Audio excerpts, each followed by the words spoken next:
Welcome back to Murder with the Missus. I'm Darren. And I'm Amy. And today we're going to tell you about Amy Mullis. Don't forget to smash that like button. Check out the description for the links of all of our podcast platforms, Cash App, and Buy Me a Coffee. Like, share, subscribe, and don't forget to tell your friends. Welcome back, everybody. Yes. We have been getting a lot of subscribers in. Thank you. Thank you.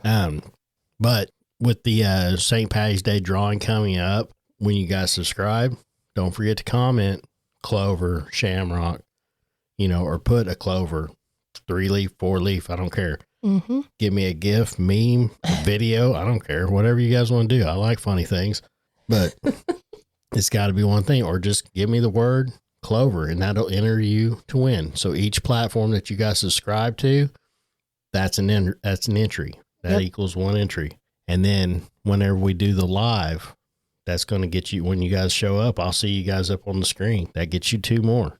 Yep. Those. And so it's courtesy of MyLaundrySolutions.com. We're going to go live this Saturday, which is March 15th at 7 p.m. Central Standard Time. We're going to cover a St. Patrick's Day case too. So we're going to do that and pick winners, I guess, throughout the live. Yeah, I'm going to try to do, we're going to do a little drawing, or we're going to spin the wheel, or we're going to figure out something. I got another week to figure this out. But once we pick the winner, basically all you got to do is give me your cash tag or whatever, however you want it. And drinks on us. We're going to send it over to you. And then you guys can have a great time. Yeah. And so it's 5 lucky winners are going to win $50 cash. Well, and it's $50 electronic USD. cash. Yeah. $50. American dollars. So if you guys are overseas, or it might convert different. Whatever it converts to. I mean, I know 50 should be 50, but I don't know. We don't have doubloons. I don't get out of the States very often, so. Ever. We've never been out of the States. Yeah. So we're going to do that. Like we said, get all your entries in, get everything going. You've only got a week left. But yeah, you can message us, or we'll try to get a hold of you so we can get your cash tag and get you some money sent out to you. Yep. So here you go. All right. Yeah. So make sure you guys join us on that live. Yeah. Get that green. For St. Patrick's Day. For you need St. green. Patty's Day. On to the case. Yep. Let's see it. Now, this is an older one, but it's also a current one at the same time. Some of you may have already heard of this one. It's kind of hard to forget. Mm-hmm. And it's another one that sticks out. And this has already been on trial, so it will have a conclusion. Or will it? Because it's been back in court in the last couple of weeks. Yeah. Yeah. Cue music. Yeah. It's been back in court the last couple of weeks, so now we're going to talk about it. All I have is banjos. Okay, skip it. Yeah, so we can't cue that. Veto. Now, Todd was raised farming, and he loved it. So much so that he bought his own farm in 1999. Now, this is in Earlville, Iowa, and you've spent quite a bit of time in Iowa, so you probably know that it's pretty farm heavy around there. Yep, lots of corn. Lots of crops, lots of farmers. Corn, lots of corn. Just corn is life. Yep. In Iowa. Yep. But farming is life to a lot of people, and Todd was no exception. In 2003, he met Amy at the Delaware County Fair, and they hit it off and got married in 2004. Now, Amy moved out to Todd's farm with him, and they would go on to have 3 kids. Amy would help at the farm, but she worked as a nurse at Regional Medical Center in Manchester. Todd was pretty busy because he would end up owning 3 farms and part of another one. So did he have crops, or did he have animals too? Well, he had a little bit of everything throughout the years, but he was currently doing crops and hogs. They talk about hogs all the time. So hog farmer. Yes. Now, between his stuff, his brothers, and his dad's, they did a lot because they would help each other out on each other's farms because they lived very close to each other. And that's just what you do around here. Mullis Farms, the one that Todd and Amy lived on, had 2 big hog barns. A big red shop building that they used for like farm equipment, a small red shed, some silos. You get the idea, farm shit. Now, it was in 2013 that our story takes a turn. Amy had an affair with someone that she met at work. Of course, this caused problems in the relationship, but a friend of theirs suggested that maybe they should just try some counseling instead of breaking up. And that seemed to help because they ended up staying together. But things were quite a bit different moving forward. Todd had always been more of a homebody. Of course, farming is hard work, Most farmers are working 7 days a week and all day long. They usually farm, eat, and sleep, especially during harvest. Amy, though, she liked to be out and about. But after the affair, she quit her job to be a stay-at-home mom. Now, she did still leave the farm to do things, but she spent a lot more time at home. This is obviously something talked about in court because some people said that this was Amy's choice. She did it to focus on the kids, her relationship with Todd, to help with the farm, all the things. But some say that it was not her choice, that this was a stipulation of Todd's because of the affair. That now, when she did leave the house, he actually timed her.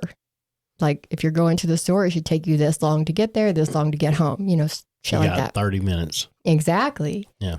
And she had to keep him up to date on where she was and who she was with at all times. Amy allegedly told friends that this was Todd's requirement. These friends nicknamed her Pot for prisoner of Todd. Well, that's just messed up. Yeah. And it's too much work. That is a lot of work. Keeping up with somebody like that. Yeah. I mean, why not just get divorced and just be done? Yeah. At that point, I mean, he obviously he didn't trust her. Obviously. So. And once the trust is gone. Yeah, it's like, why continue to live like that? What's the point? Was he afraid of losing part of his farm? Funny you mention it. No. Because someone's always going to be miserable in an instance like that. And Todd's mom said that he really wanted to make it work. And she knew that because he told her, I'm not going to lose my farm and what I've worked for. And there it is. There it is. Yep. He didn't want her taking half of everything. And it may not have even been half realistically because Iowa is not a 50-50 state. It's an equitable distribution state. So they look at what's fair. But it is also a no-fault state, so her affair wouldn't have counted against her. He just didn't want to part with any of his property, and so divorce was not an option for Todd. Now, we're going to go jump ahead 5 years later to 2018. This year was full of trouble. Todd was looking at the phone bill when he noticed that Amy had a lot of communication with Jerry. Now, Jerry was the field manager at Mullis Farms, and he helped oversee the hog operation. He is married with 2 kids, but Todd couldn't understand why he saw 128 text messages between Amy and Jerry. So he started asking questions. Amy said it was all farm stuff and kids' activities.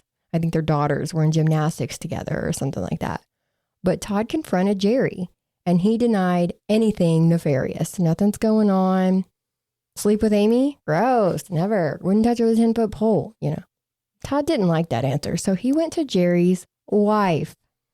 But she didn't believe it either. I mean, her and Jerry have a happy marriage. There's no way he's having an affair. So they were having an affair. And we know that now. Todd would spend a lot of time in his defense saying that he believed Amy and Jerry, and he didn't think that they were sleeping with each other behind his back. He even called Jerry's wife a couple of days after that and apologized for even accusing him of it. But he also talked to Amy's stepmom, a friend, and a coworker, saying that Amy was acting just like she had the last time she had an affair. Someone suggested that maybe they should just go ahead and split up. And Todd said, I have worked for this farm since I was 11, and I will not give it up. Amy did tell her friends that she was sleeping with Jerry, and even the friends said that Todd is not someone that you want to mess with, and that he was going to kill her if he found out. Amy told them that if she ever went missing, to look for her in the new timber. So everybody knew this was going to be a problem. Even their oldest son, Tristan, said Todd would kill her if she had an affair. And there were, of course, rumors going around that Jerry and Amy were messing around. And Jerry did testify that they would meet on back roads, sometimes get a hotel room.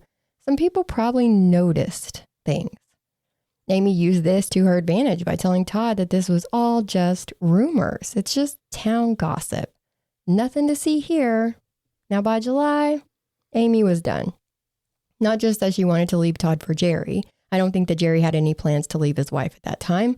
But Amy was saving up money and looking for places to live for herself.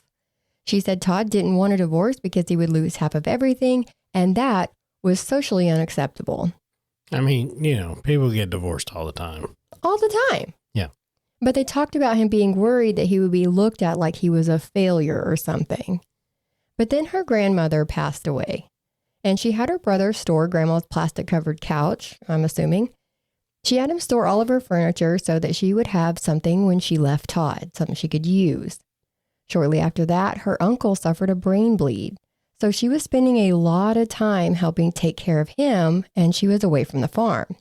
And that made Todd stressed out because he had hogs going out, he had piglets coming in, he was picking up the slack with the kids, and it was during harvest. A month later, so this puts us at November 6th, Amy had a procedure done. Now, there was a lot of question as to what she really had done, but it was supposed to be an ablation. So according to Todd, she had heavy menstrual cycles, and this was to help with the bleeding. It was an outpatient procedure, so Todd took her to the hospital, brought her home the same day, and she was under a 10-pound lifting restriction, but she was at home and resting for a few days. On November 10th, a friend texted her to check on her, and Amy responded, "Thanks. Okay. Things still very tense around here. Just not sure of anything anymore." So, sounds like things were not okay at home. That morning, Todd and their oldest son, which would be 13-year-old Tristan, left the farm to go check on some hogs. Amy cooked breakfast while they were gone, so they ate when they got home.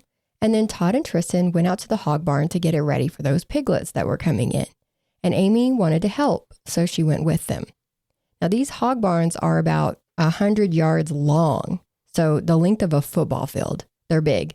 You might be able to see them in the picture. So the two long white things at the bottom of that picture on the screen. And they gave Amy the duty of cleaning the light fixtures. She texted Jerry at 10:12 a.m. saying, "Do you know what I'm doing today? Cleaning fucking light fixtures in the barn. WTF." She asked to help, and now she's complaining about it? Yeah, that's what they say. Now, I don't know what she wanted to do, but she was pushing it being out there to begin with, unless she didn't ask to help. You know what I mean? Maybe she was asked to help. Maybe somebody told her to come help. So that's up in the air. A few minutes later, they all went to the North Hog Barn. Todd was setting up nipple feeders in the pens.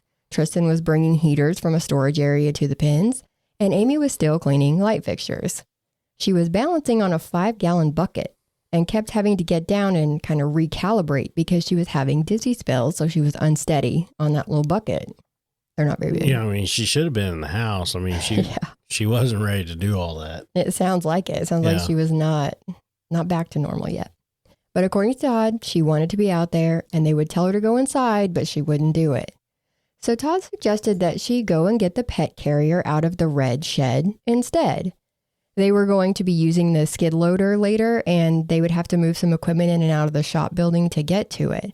And they had some orphaned kittens that they didn't want to get hurt. So the idea was to put the kittens in the pet carrier while they moved the equipment around. Now, the pet carrier weighed about 10 to 15 pounds. So he told her to either take it to the shop building across the yard, or if she couldn't carry it, to just leave it outside for them. And then she needed to go on in the house with the 2 younger kids. So Amy headed out. Todd and Tristan worked in the barn for about another hour and a half together. Tristan took over cleaning those light fixtures, and he initially told the police that he was with Todd the whole time, but eventually he did say that he went and got a drink in the small office a couple of times, and he couldn't say how long he was out of Todd's sight for. But he did eventually see that the pet carrier was not outside. So Todd told him to go get it out of the shed. So how did they know it wasn't in the shop? Exactly. I wondered that too. He told her to take it to the shop building or leave it outside. So why immediately think that it's still in the red shed? It's just something else to keep in mind. Tristan goes into the shed and then yells for Todd. Amy is on the ground, face down, in what's described as like a fetal position, but on her knees, her arms under her, face is on the ground, and there's a corn rake sticking out of her back. A corn rake. A corn rake. Tristan checked for a pulse and to see if she was breathing, but Amy was unresponsive. Todd ran over and told Tristan to go get the truck.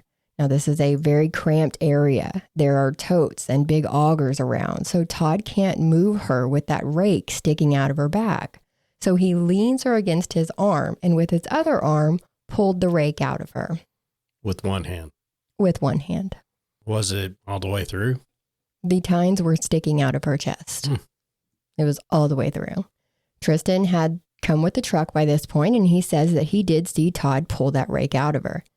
He got in the passenger side of the truck, and Todd put Amy on Tristan's lap, then jumped in the driver's side and headed towards the hospital. He called 911 on the way at 12:01 p.m.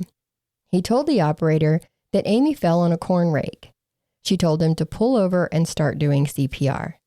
Tristan got out of the truck and stood by the road to flag down the first responders while Todd laid the passenger seat down and started doing chest compressions. In the truck? Inside the truck, yes. Now, a deputy arrived on scene and took over CPR. An ambulance got there along with some bystanders. And that's when Todd realized that he had left the other two kids at home. So he called his mom to go over there. Now, I mentioned earlier that they lived very close to each other, and his whole immediate family lives within 3 to 5 miles of each other, so she could get there fast.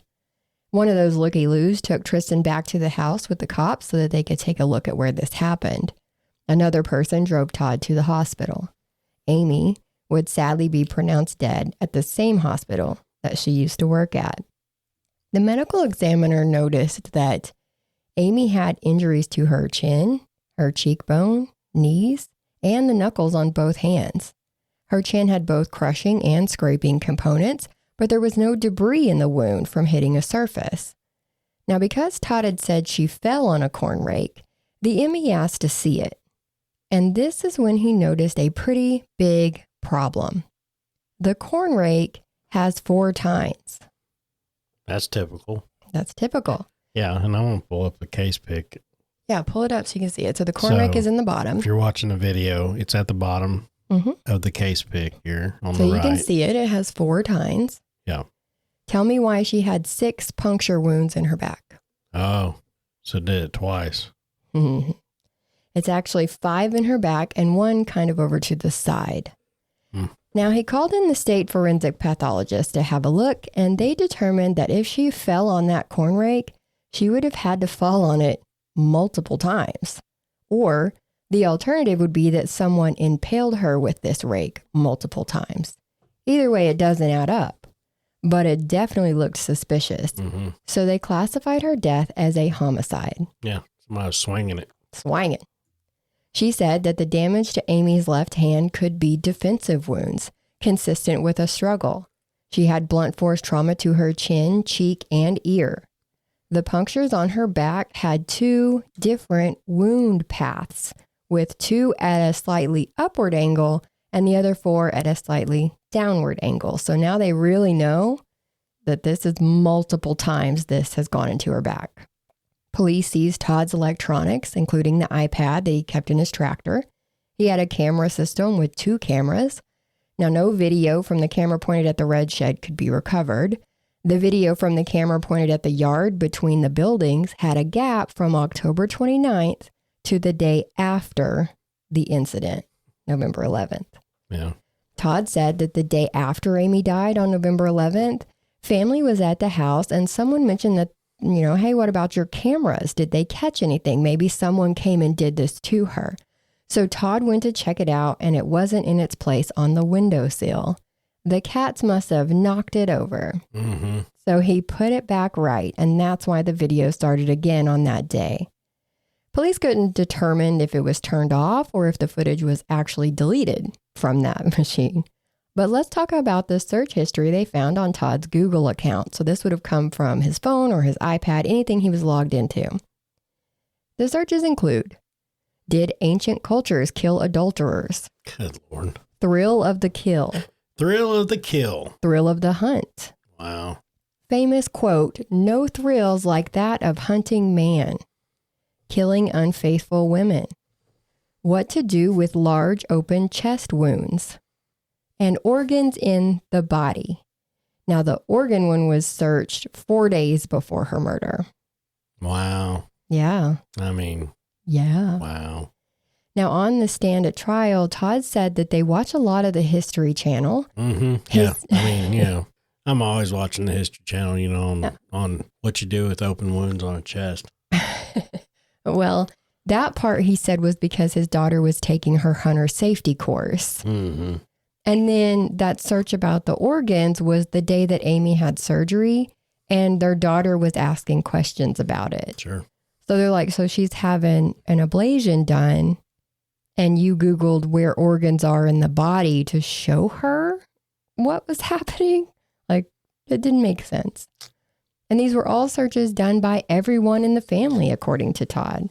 They all had the password and access to the iPad, so everyone used to look stuff up if they had questions about what they were watching or Amy's surgery. So the kids looked up, killing an unfaithful woman. Right? It could have been anybody. Yeah. Or the thrill of the hunt. The thrill of hunting man. And yeah, it could have been anybody. Mm-hmm. Sure, buddy. Now, this county doesn't do many homicide cases. Amy's was only the fourth one they'd had in 10 years. So they called in special agents with the Iowa Division of Criminal Investigation to assist. Jerry was ruled out as a suspect because he lived 45 minutes away and his cell data put him at home all day. One thing that the defense pointed out was that his phone would have been home all day. Doesn't mean that Jerry was home all day. But his family says that they did morning chores and then watched football. So he had an alibi. They couldn't put anyone else at the home that day, and they didn't believe that Tristan did it, so Todd was arrested. Prosecution said that Todd impaled Amy, then went back to work in the hog barn and let her die in the red shed. And that would also mean that he had sent his 13-year-old son to be the one who found her. Well, that's just a little fucked up. That's messed up. Now, Todd said that it would be impossible for him to run 50 plus yards inside the hog barn, exit a double latch door on the east end of the barn, sprint 150 yards to the red shed, murder Amy, and then run back, all while Tristan was getting a drink. Now, Tristan said that Todd didn't seem winded or upset any time that they met each other again that day. So he'd go get a drink, come back, and it's not like he was sweating in the corner. He looked fine. But they point out that he's also in 8th grade at this time, and he had been through a trauma, so he couldn't be expected to remember every little detail. Another interesting thing that prosecution brought up in court was the 911 call. They played certain parts for him and say that you can hear him in between chest compressions, whispering things. I forgot to put the audio in here, so I will tell you. Yeah, I was like, where you said play audio, I'm like, I have no audio. It's my bad. That's my bad. 911, how can I help you? So in the audio, you can hear all the commotion. You can hear he's obviously doing something because he's out of breath. He's winded. But then you can barely hear him whisper something. And the prosecution is like, did you hear that whisper? And he's like, yeah. And they're like, what did you say? And he's like, I don't know. I don't know. And so she's like, oh, let me play it again. And so she plays it again. And she goes, is that where you said cheating whore? Wow. Yeah. And he's Dang, like, I kind of wish we had it now. I know. I totally forgot. Can you play it on your phone? I can. All right. So it's not normally what we do. Normally we record it on here, but he wants to know if I want to hear it. So, I mean, it might be the worst thing we've ever done, but it can't. Well, no, it can't be the worst thing we've ever done. No, we've done some terrible things. I'm just kidding. Can't be that bad of an idea. I'm just kidding. Mm-hmm. Cheers. All right. Let's see if this plays. Publish a clip of the 911 tape. Yes, go ahead. And just for the record, Judge, this is State's Exhibit number 2. Now, Todd, here I'm gonna play you the part where you're doing the chest compressions, and I'm just gonna ask that you listen in between the chest compressions, okay?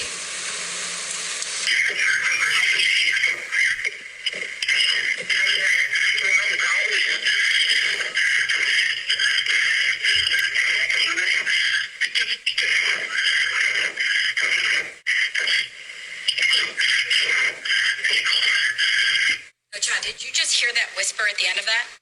Yes. And what did you whisper? I couldn't hear it. Okay, I'm gonna play it again.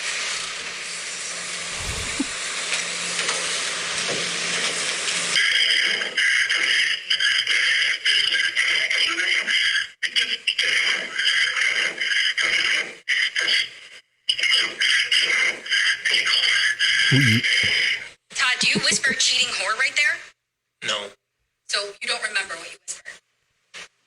No. Okay, I'm going to play another clip for you. Wow. Hang on, there's more.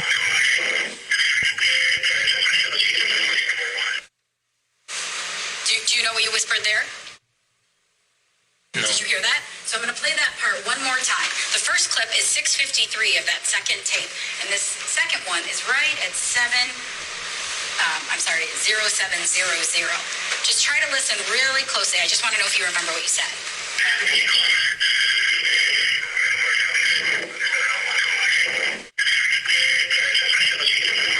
Right there, do you say go to hell, cheating whore? No. So you don't hear that? No. You didn't hear at 6:53 cheating whore. Good night. You didn't hear that. I didn't hear that word. And it's right at that, after you hear a ping, you don't hear go to hell, cheating whore. No. What the hell? Yeah. Oh my gosh. Yeah. Yeah. And he was just calm about it, like, no, nope, don't remember that. I don't think I said that. Yes. So needless to say, Todd was convicted of Amy's murder in 2020, and he was given a life sentence. Now, on the stand at the trial, Well, yeah, that right there getting that pretty much sewed it up. Didn't yeah, it? it was pretty. The cheating whore part you can clearly hear. Wow. To me, I can clearly hear it. The other part was kind of muffled, but that first part, yeah, it was definitely. You should have seen Darren's face when he first. When I first seen it, I was like, oh my God. Now, on the stand at the trial, starting with the opening statements, his defense attorney pushed that this was a murder, but Todd didn't do it. When the prosecution cross-examined Todd, he conceded that, yes, someone killed her. Now, he tried to appeal, saying that, no, this was an accident. I never wanted to say that she was murdered, even though he did. But he lost that appeal. But we were back in court the other day for a post-conviction hearing because he is now trying to get a new trial. So I watched all week while his new team of lawyers pulled out all the new evidence. Well, not really new evidence, basically the shit that his attorney should have done at the first trial. And they talked about the affairs. One was even with one of the deputies.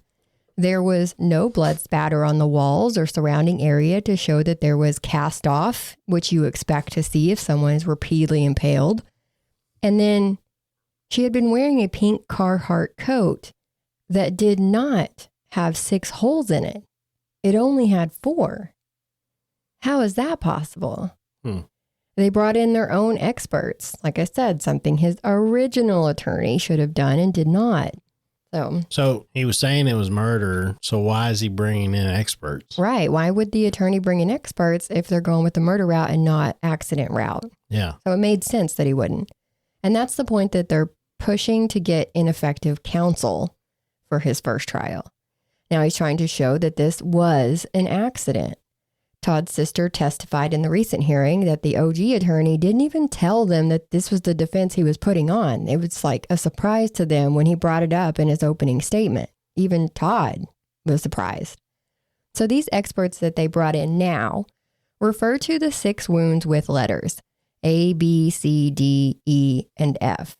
The new ones agreed with the parts of the original pathologist's stance, saying that the wounds are, where they are. Everything's right. There are 6. And that Amy would have had to fallen on the rake 2 or 3 times to get those wounds. But that's pretty much where they stop agreeing.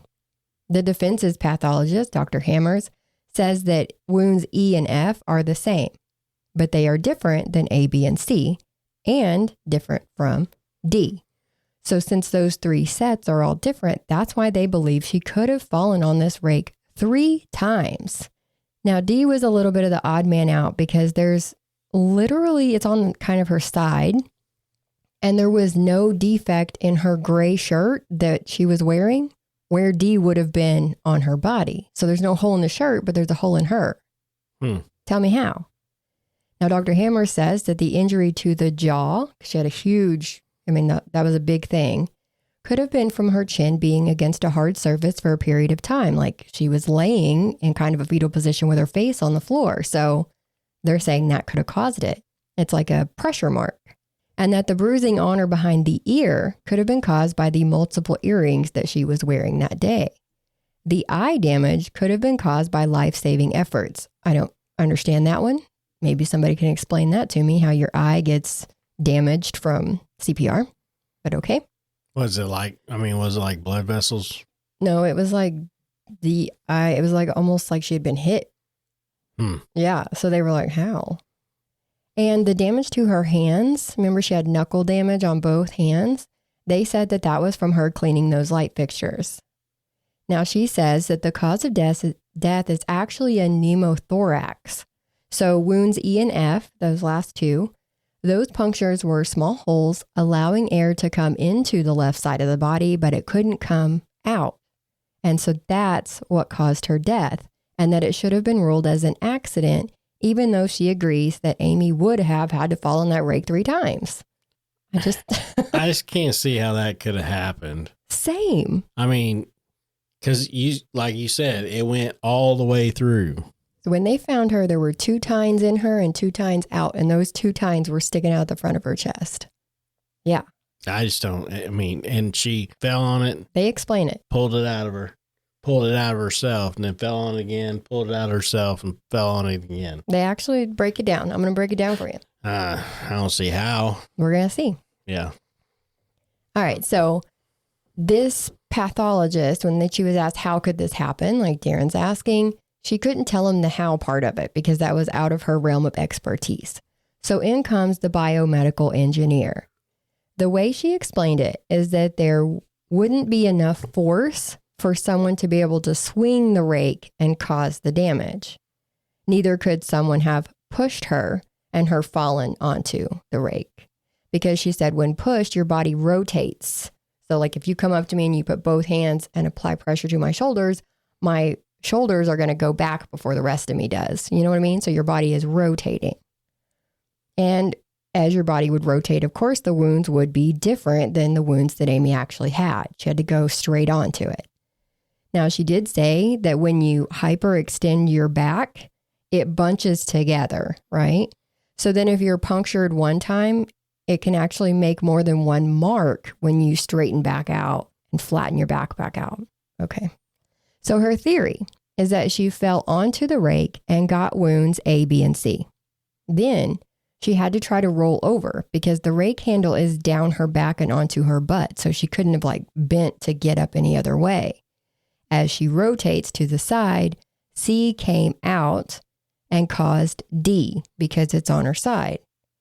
Now she could have tried to pull the rake out, like Darren said, as indicated by the blood that was on her hand and on the handle of the rake. Now, as she's trying to pull it out, it changes the direction of the tines. Then she collapses or falls again, causing wounds E and F. And that's how she was found, with E and F still in her. Now, because A and D, or A through D, were slightly downward and E and F were slightly upward, that's why they think she got it partially out, but then fell back onto it, which would also explain why there was only 4 marks on the coat, because she wouldn't have been able to pull it all the way out of her. And so the initial 4 would be the only marks on the coat. Does that make sense? Sure. Right. Now, like I said, I watched this trial all week and last Monday, and the takeaways for me were that I'm not a fan of this judge, that you can find an expert for just about any damn thing, and that Todd, I think he actually has a good chance of getting a new trial. Yeah, but see, I just don't understand how you said that they couldn't swing. That according to the biomedical engineer. I mean, if you look at this picture, it's hooked. So yeah, they come up.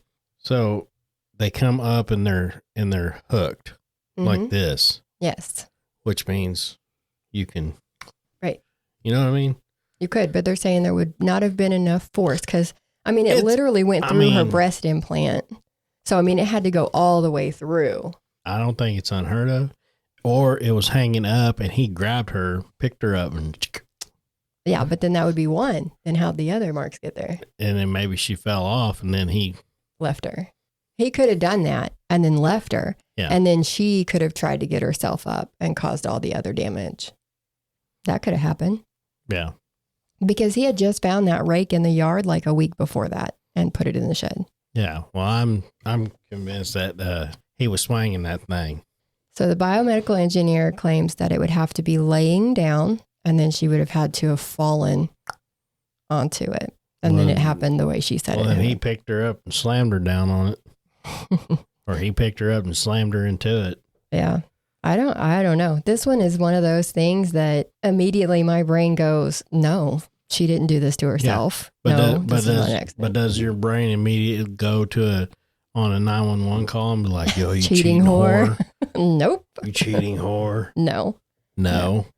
But this is just to see if he can get a new trial. So if the judge thinks that this is legitimate evidence that this could be a possibility, she could say he can have a new trial. Mm-hmm. And then we go through the whole thing again and see what happens. Yeah. But I don't know. I didn't like this judge to begin with, like I said. What did that judge ever do to you? Oh, she didn't do anything to me. But she was very laid back. Like she even talked slow. Yeah. And she took a lot of breaks. Like there was, every time I turned around, they were on break. And I know I'm judging the judge, but damn. That's... What? That's a lot of judges.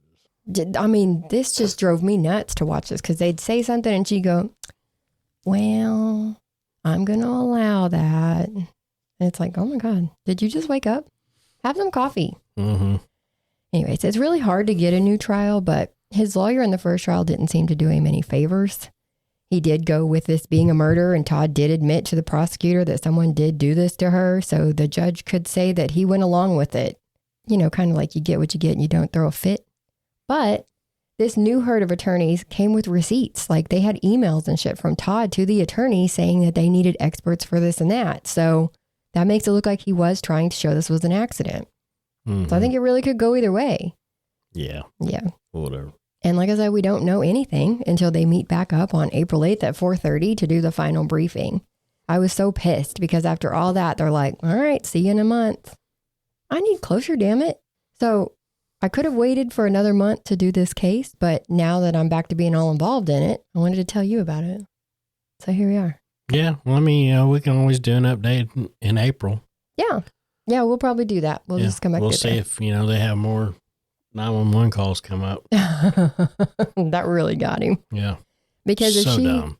If she says no, then it's no big deal. This is over. He's going to stay in prison. But if the judge says yes, then it's going to be a little bit before he actually gets his trial. So either way, we're caught up, right? That's how I'm going to look at it. Yeah, for now. For now. Now I know how Darren feels about it. I can already tell. I could tell through this whole thing. Yeah, I mean, it's just stupid.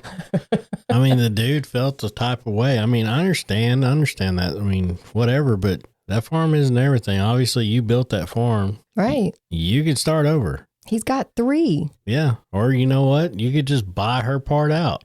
That's probably all she'd want. She don't want a farm. Yeah, I mean, obviously she didn't want to do the bulbs and stuff. So I mean, she was not about that life. You could offer her so much money and been like, all right, exactly. See ya. Exactly. People do it every day. So, anyways, we do want to give a quick shout out to Billy and Jenny. We want to say we appreciate you guys so very much. Oh yeah, thank you guys. You guys are awesome. Now, if you like our content, please subscribe, like, share. We do have a Cash App, which apparently is hard to find. I tried to change it to hashtag MWTMpod because I don't think that they like the word murder being in our hashtag, and that might have been the problem this whole time. Or you can try our email at dna.truecrime@gmail.com. And if you're having trouble, just message us and we can send you the link, or the link is also in the description on our YouTube and Facebook channels.